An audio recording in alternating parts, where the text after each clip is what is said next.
This is a typical sketch style drawing. Some stick figures, a tree, a school. But is it a good sketch? No, it's not. So let's learn how to make a good one by going over 6 basic sketch skills. A sketch is a quick, relaxed style of drawing where you don't necessarily try to be overly perfectionistic or realistic. It's mostly a way to get a creative idea down onto the paper. So let's take a look at our first sketchbook skill. If you're going to make a sketch, first, you got to get your mind right. That doesn't necessarily mean that you have to be happy or relaxed. Mostly, that means you need to get focused.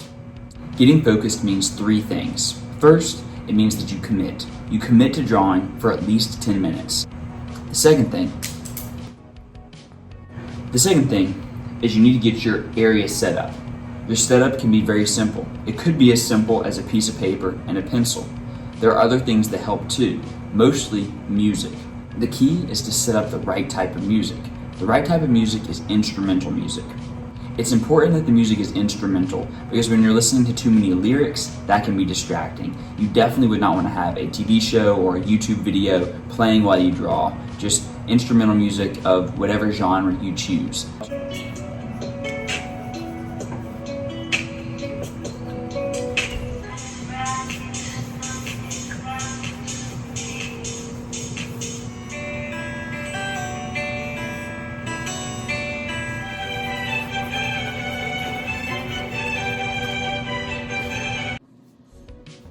Sketch skill number 2.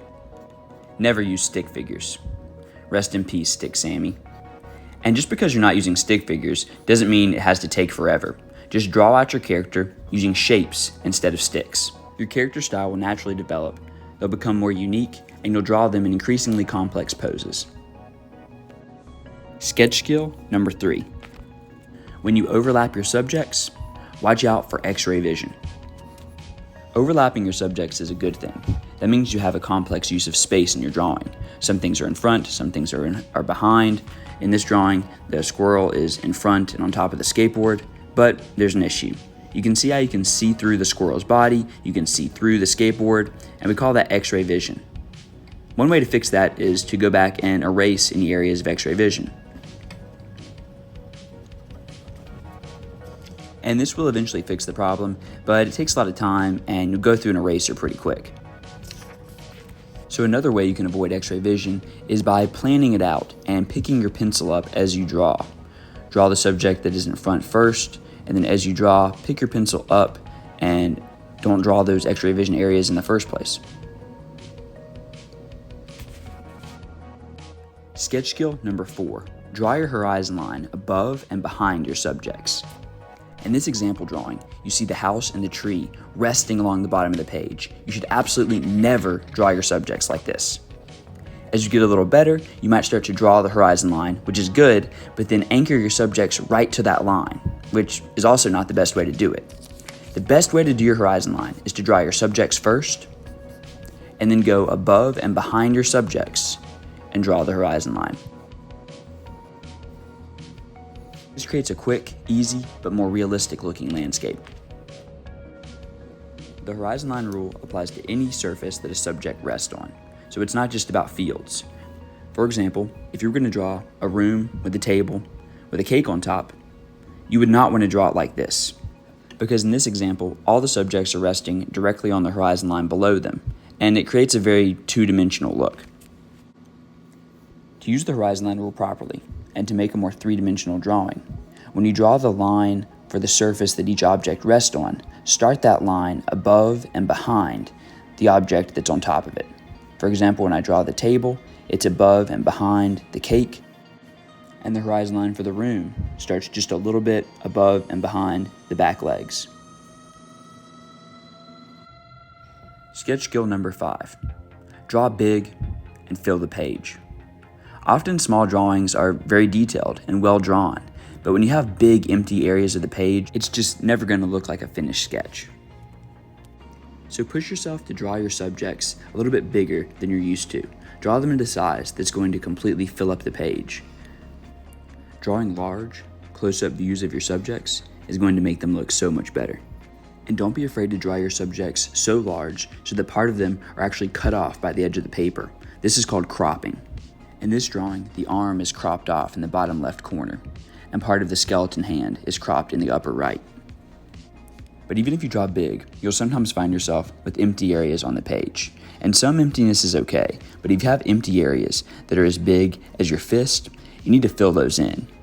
And this is a great segue into our sixth and final sketchbook tip, which is details. A great way to fill in these empty areas is to go into your drawing and add details.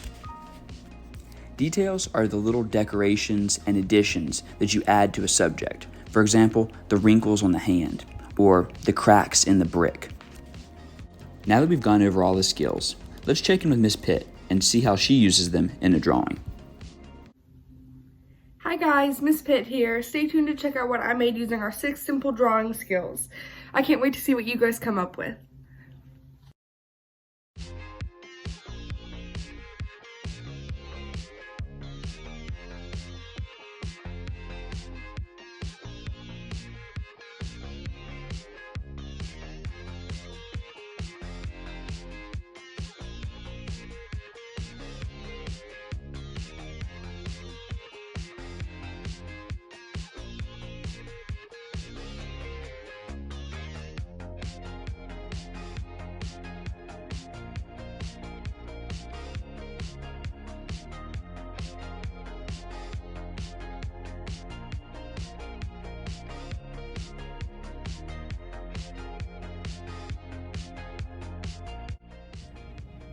Now that you know the skills, what do you draw? Coming up with a creative idea for a sketch can often be the hardest part. And there's only one wrong way to do it, and that's to draw something boring. Boring drawings are predictable and uninspired, and interesting drawings are unique and they're inspired by things that you've been experiencing or thinking about a lot lately. For example, if I drew a house on a hill with a tree next to it, that would be boring. It's predictable and there's nothing all unique about it. On the other hand, if I think about my experiences lately, online school, wearing a mask, the strange world that we're all living in now, that could be a good start for a sketch. Strange futuristic worlds are called dystopias. Examples include the Hunger Games, where the lower class is forced to fight to the death, or the Matrix, where human beings are basically used as batteries to power machines. Throughout history, artists have come up with all kinds of weird dystopias. It's a great creative exercise. So my challenge to you is to come up with an idea for a dystopian world, and then draw that idea out using the 6 sketchbook skills. Your dystopia could be a world where everyone eats Pop-Tarts, and the Nyan Cat is the supreme emperor. Or maybe giant robot zombies from an ancient civilization have been awakened. See how creative and out there you can be. Once you have your idea, draw it out. And remember, you got to use your sketchbook skill rules. In my dystopia, social distancing has continued, but people have gotten creative and used armies of scorpions or belts with spikes to ensure that they stay 6 feet away from each other. They also communicate only through sign language and have grown multiple fingers to help with the communication. The world is littered with discarded solar panels, and plumes of smoke rise in the background. So there you have my idea, drawn in the sketch style, drawn in just 10 minutes, using all 6 sketchbook skills. All right, it's your all's turn. Can't wait to see what you sketch.